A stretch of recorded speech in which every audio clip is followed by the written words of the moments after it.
I am Joseph Gordon Diehard, and I am only here to hug my father, which I now do. It's a trick. I'm not letting him hug me. I hug my father. He has gunpowder in his pants. I draw my sword. Stay back. I draw an arrow. So do I. Trolls out. Jeff, do you lower your sword? No. Dean, are you? I hug my father. You're impaled.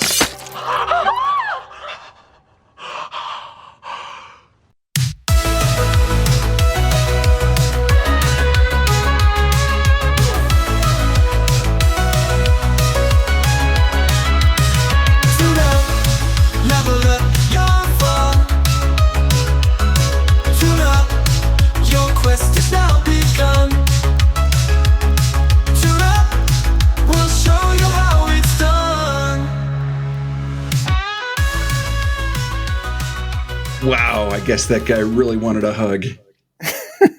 It sounds like the music is in conflict with that scene. Very upbeat. Very upbeat music, yeah. Oh, God. I love that synthwave, though. I'll put that with all kinds of things, even when it shouldn't be. That scene, by the way, from Community, if you've not seen it, is fantastic. Is that the first or the second Dungeons & Dragons episode? I think that's the second one. So ridiculous. So good. Good times. Well, speaking of things going chaotically off the rails, friends, we're here with our latest episode of Tabletop Tune-Up to talk about table conflict. Oh, conflict. God, it happens too often. Too often. This is a game that is social in nature. And of course, anytime you spend lots of time with people, and gosh, I mean, these sessions go like 4 hours at a time normally, more or less. I mean, usually I'm somewhere, I don't know about you, Mark, but I'm usually in the 3 to 5 hour range somewhere. Yeah, that's a lot of time to spend with people in confined space. You're gonna get some conflict every once in a while. Every once in a while you will. So today we're going to talk about sources of conflict, what to do as a GM, how you can kind of mediate that and ideally save your game, or maybe sometimes that's not the right answer. Ben, do you enjoy just a little bit of conflict, or just don't like it at all? You know what? I think that if people are mature about it and they can manage their way through it so that I don't have to do it for them, that's a good day. I'll say this. Character conflict, if done right, can be a lot of fun, but player conflict, I don't know if that's ever fun. No, I think you're right. I don't ever want that. So let's talk about we'll talk about both of these actually, but we're going to focus more on the player conflicts, I think. That's right. So let's start with what it is that generates conflict. And I think the thing that drives conflict in almost every case is just that people have different mismatched expectations for something about the game, either what kind of game it's going to be, how they want to play the game, or even like what the rules of the game might be. Well, I mean, I'm surely within the bounds of like their expectations of the game, yes, but conflict can, of course, come from many different sources outside games. So that's right. So within the game, there's different things, but then also there can be personality issues and people not getting along and all kinds of stuff like that. So with game expectations, what are we talking about here? Like just what one person's expectations of what they want to get out of the game? What are we talking about? Yeah, I think so. So when you think about what people play games for, role-playing games, role-playing games can be played in lots of different ways. Sometimes people want to play them very much with a kind of a combat romp kind of model. Mm-hmm. Sometimes people want to play them as deep storytelling kinds of models.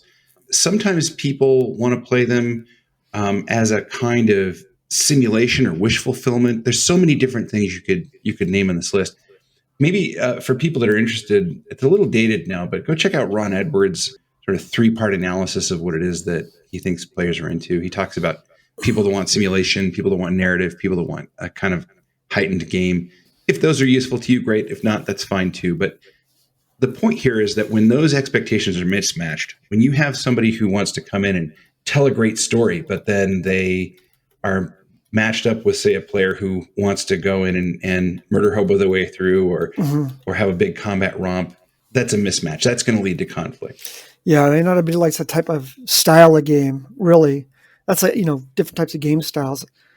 I don't know if I'd be terribly happy in a, murder hobo kind of game. I probably roll my eyes enough times that people would go. Yeah, I'm not really into being a psychopath when I play the game. Some people are. I guess we're not here to judge, although it's probably not the kind of game you and I are going to be likely to get into. Unless I'm playing the GM and I have a villain who's a psychopath. Anyway. Yeah. Well, the villains are different. Are a different matter. Yeah. But I mean, think about some of those rules light games that really favor narrative stuff. Think about games like Fate, where really your stats are essentially like the way that the phrase that you ascribe to your character. This guy was the high school jock. Is that like a numerical thing? How many pounds of weight can they lift? How fast can they move? Those are the kind of things that you're going to get out of, say, a Pathfinder player. They're going to want to know all that stuff really explicitly. I think they might. I've played games with people who just did not care about the crunchiness of some of the games. They wanted to focus on the character or this and that, and you could have those mismatches at the table. And sometimes I've seen people get frustrated with maybe just a lack of curiosity about those rules, but they just weren't that curious about the rules because the rules were just something that kind of carried them through the game. And if the GM knew it, they didn't have to. So those could be all sorts of different types of conflicts. So on the matter of rules, though, sometimes people get into disagreements because they're rules layers. And this is a famous phenomenon within role-playing games. People that have really deeply studied the rules, they've got interesting tricks and exploits, especially the more complex rule systems. When you have those complex rule systems, that can create issues of interpretation. It's like people are doing great debates and theology and politics and stuff like this with these rule systems sometimes. So. And it also that comes up a lot when you have other players who have GMs themselves back and forth. People have different ways they like to run their games. Now they're in a player's seat. They might think of some types of rules that the other person's running with as lesser than. Right. They might not like the way the other GMs are doing their thing. That's kind of like that thing about doctors make the worst patients. Oh my gosh. I work at a hospital, Ben, and that is it's so true. They are, for you doctors, if there's any doctors out there listening, you're horrible patients. That's great. Okay, so there's differences in expectations about what kind of game we're going to play. There's differences in expectations about how game rules might work. But let's now depart from the game situation and talk about personalities. Mark, what are some of the things that are personality issues that can drive conflict at your table? Well, one is that can be frustrating for players is the various degrees of level of engagement like players might have. So like if one person's really into a certain game or a genre and the others are just not, sometimes that can cause some issues where maybe somebody's not paying attention and the GM has to repeat themselves. That can get old pretty quick for some of the people who are engaged. Maybe they're on their phones or something like that. Yeah, that's a real thing for GMs, I think, and players, right? Is that can lead to some conflict between players and their GMs. Do you find also, though, that like players relative to other players get frustrated by... They do. Are you as a player frustrated when another player's not as engaged? I maybe because I'm sensitive to, because I'm also a GM, but like if I see other players, if I'm a player, I see other people on their phone, that just pisses me off, Ben. Like it makes me, it kills me as a GM to see all the players on their phones. But like as a player, it also just like, what's going on here? Like engage yourself, man. Like, right. Okay. So different levels of engagement. What about different ages or maturity levels or things like that? Have you ever played games where it was kind of a mix of kids and adults, let's say? Yeah. I used to run games, random games, kind of pickup games for a while at a local meetup kind of thing. And we would get pretty wildly different ages. And there can be different styles of play that you can kind of get from different age groups.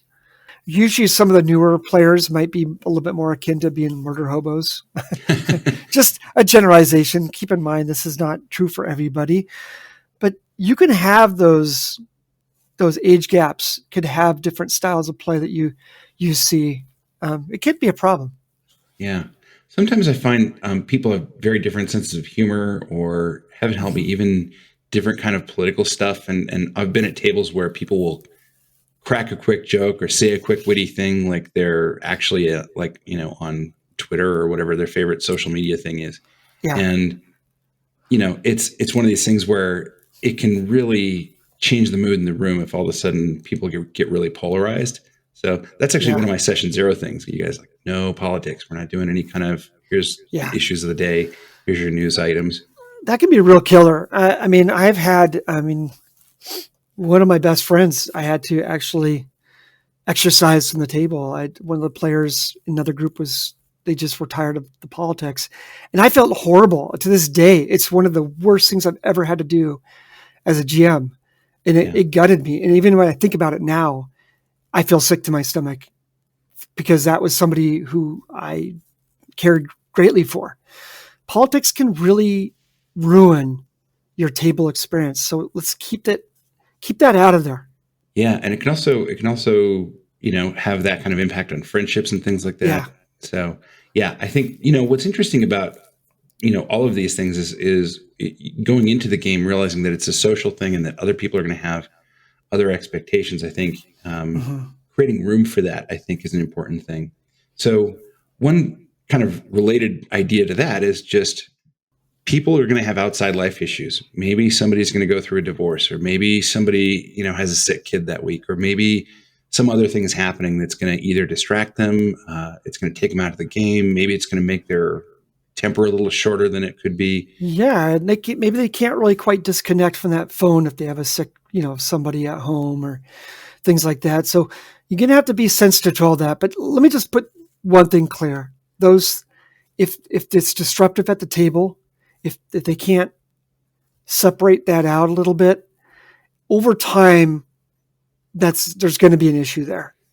Yeah. We're all given grace for short periods of time, but these things are upsetting the balance of your social life, then there's going to be problems.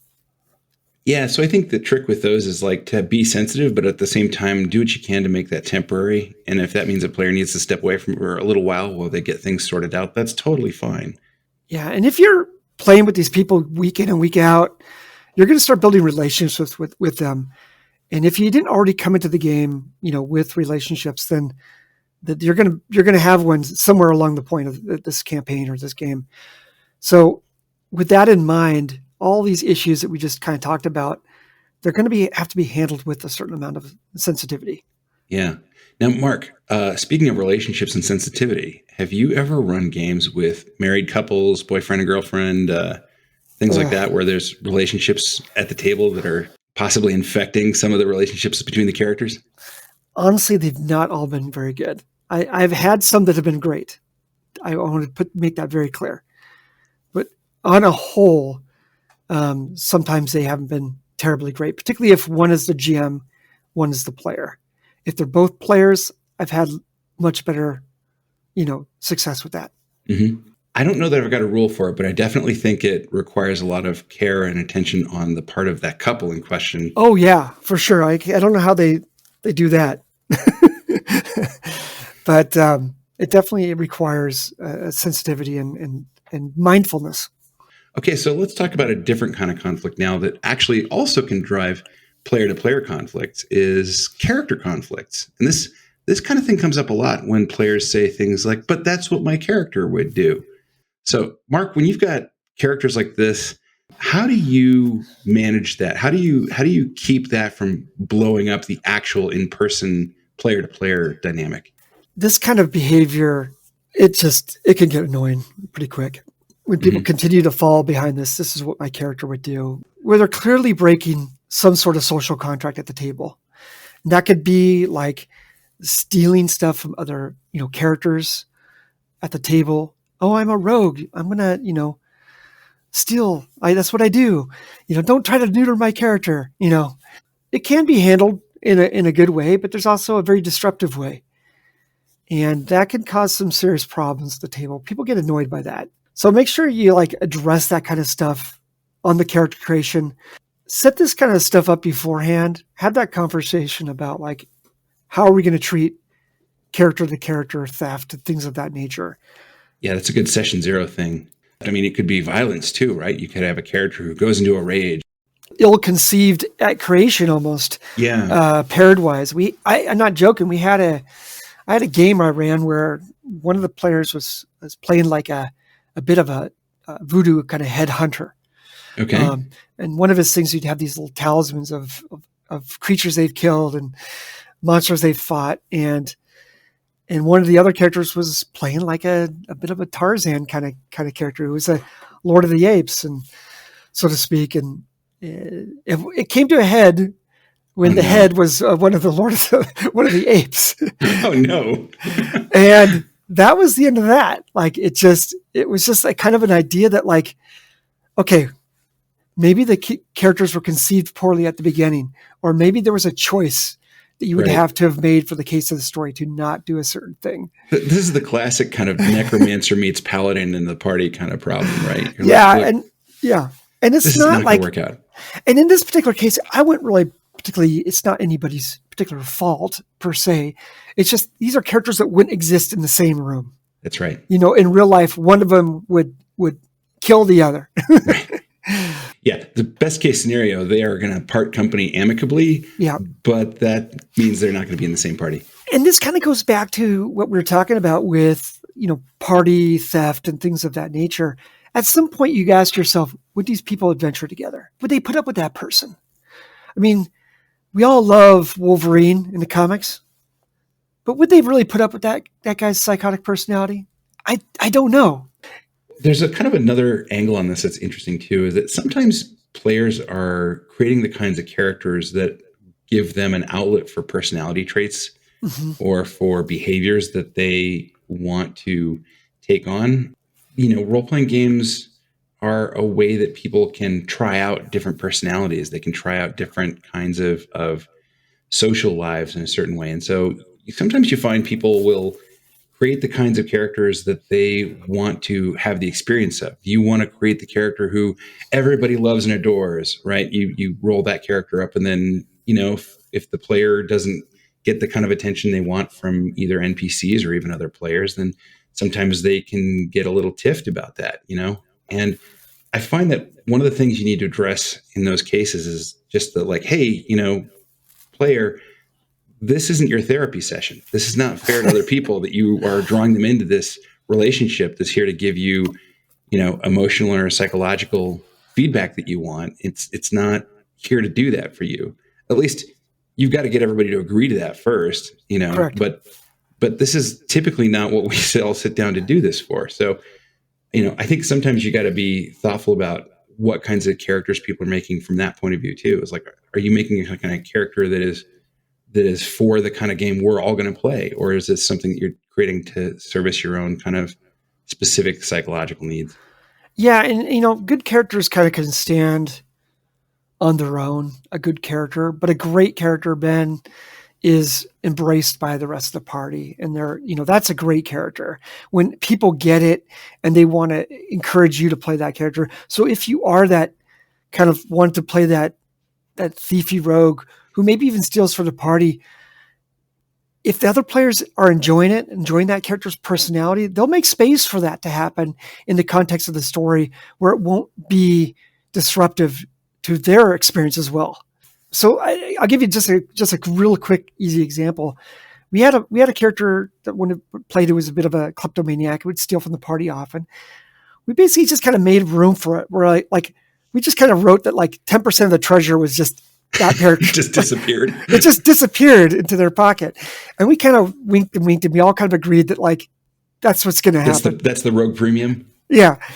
And we were fine with it because we just enjoyed the personality that character brought to it. But we also wanted to set some boundaries of saying, okay, just don't be stealing our special magic items or potions. It's not, we're just going to give you 10% of the cut. Leave us alone. Yeah. And it worked. It was a good agreement. That's great. The other thing I'm thinking about too is also how long that game's going to last probably plays a role in how upset you should be if you do have somebody steal from you. Because I remember a Gen Con game you and I played a couple years back. You stole my horse. You stole my horse. We're playing a Western game. Oh, that horse liked me better. All right. Well, let's move forward here. So we've talked about in-character conflicts leading to player conflicts. We've talked about expectations for the game and personality issues. Mark, it's time for us to start fixing these conflicts. You're the GM. You've got a sort of mature mediating role to play here. Let's Ugh. walk down the road here. What do you do? How do you address things when conflicts happen? When you're the GM, whether you like it or not, everybody's going to be looking at you to fix some of these problems. I don't care who you are. If you're the active GM at the table, everybody looks at you. So this is part of the role of the GM.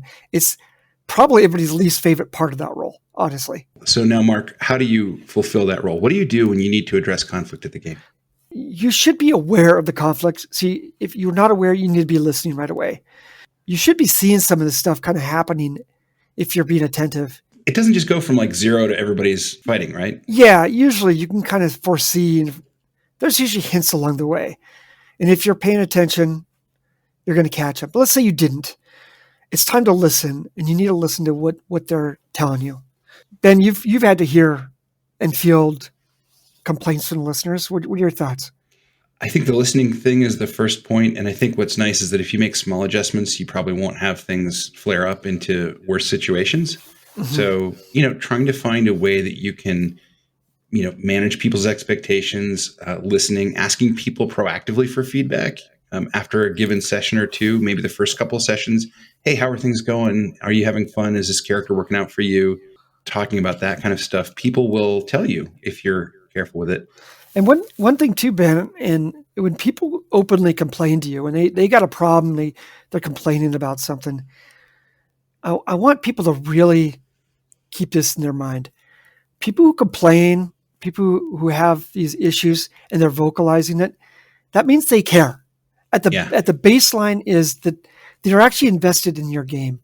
So like, I know at the time it can be tough, even if it's criticism toward you, but just know this. They're only complaining because they care. They really want to have a good experience, and they're saying something about it because they've got expectations. They're maybe being disappointed, but the point is those expectations are things that you can play to. It's the people who don't complain I'm probably more worried about, to be honest with you. Those are the ones I can't really deal with because they're not vested. And so they can walk away from the game at any time. So keep that in mind, you guys. All right. So we've spent some time listening.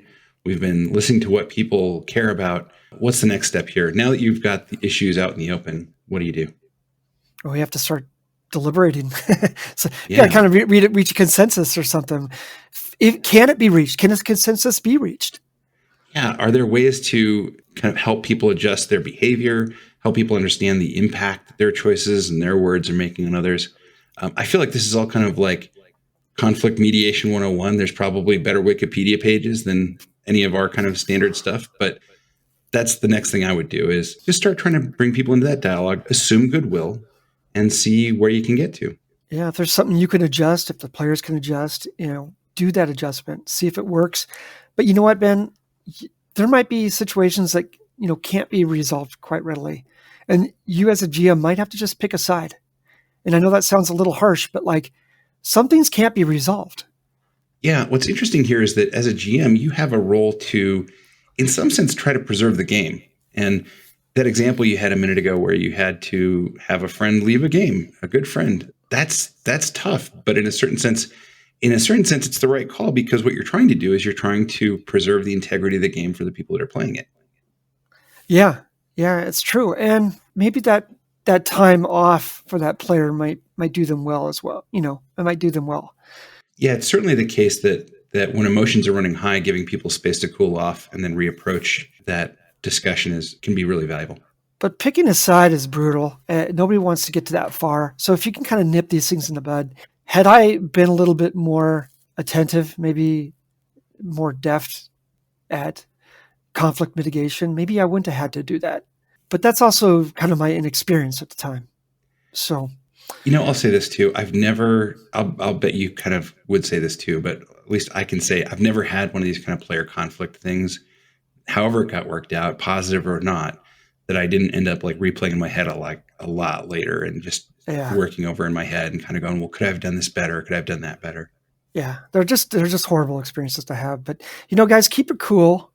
If you're going to be kind of at the center of this thing, you're going to have to kind of not rise to histrionics or anything like that. So you need to keep cool so you can help de-escalate. It'll lead to better outcomes. at the end of this, it may not be that the answer is to have the game continue.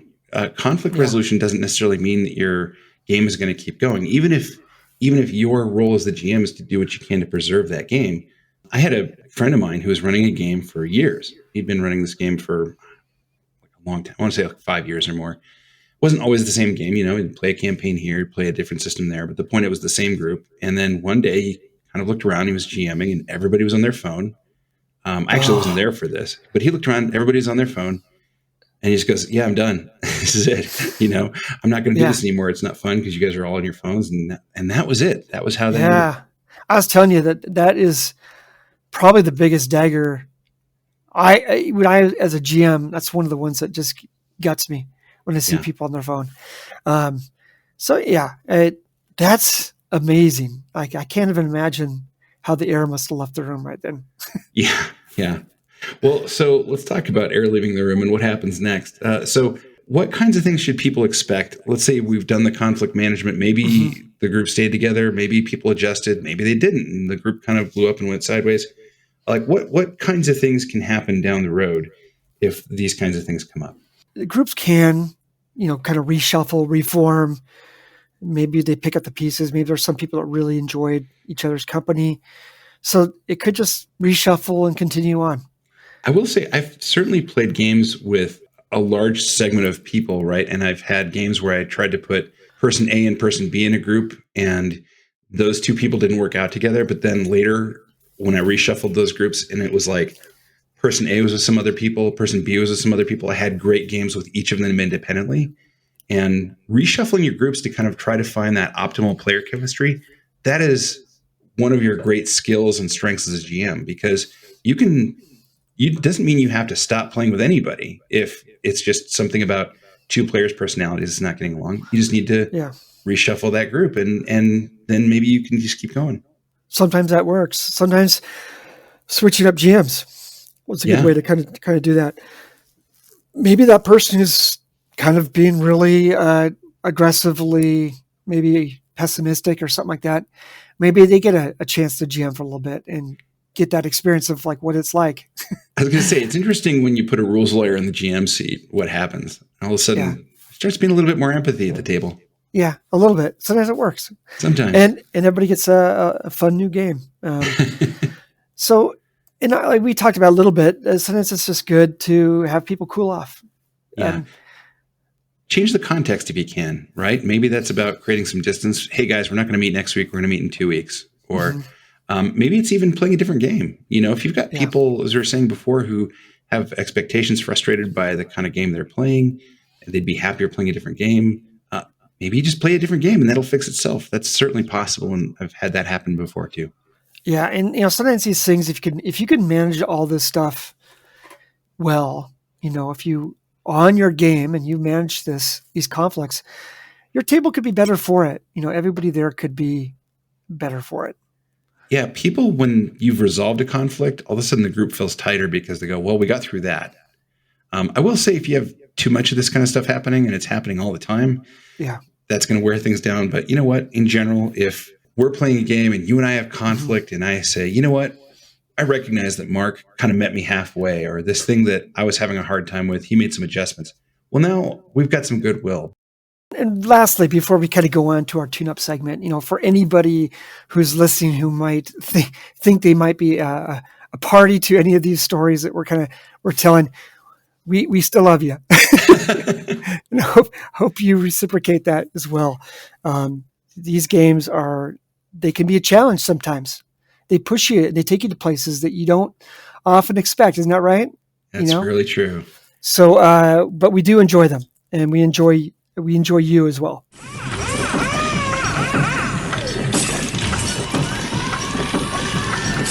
So this week's tune-up segment, we have something that's very much in the spirit of a lot of this discussion we've just had. I have a question. How do you manage players who create criminal characters? Rogues who steal are going to stir up quite a bit of trouble for the party. In this case, I think the person has in mind stealing from the local folks in the town, and then all of a sudden the town starts to turn on them or something like that. Yeah. Sometimes they might even steal from other party members. We've talked about that. This is one of the traditional kinds of things in like a D&D game as the rogue. There's characters who are running around with swords for a reason. How do we manage when players are creating these kind of antisocial characters. Yeah, and we kind of already talked a little bit about this prior to this episode, but this kind of brings it back. Let's bring it back kind of in focus.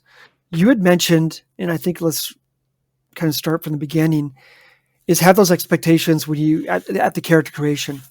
Like, what kind of distractions do you want? Like, how much of a distraction do you want your character to be at the table? Right.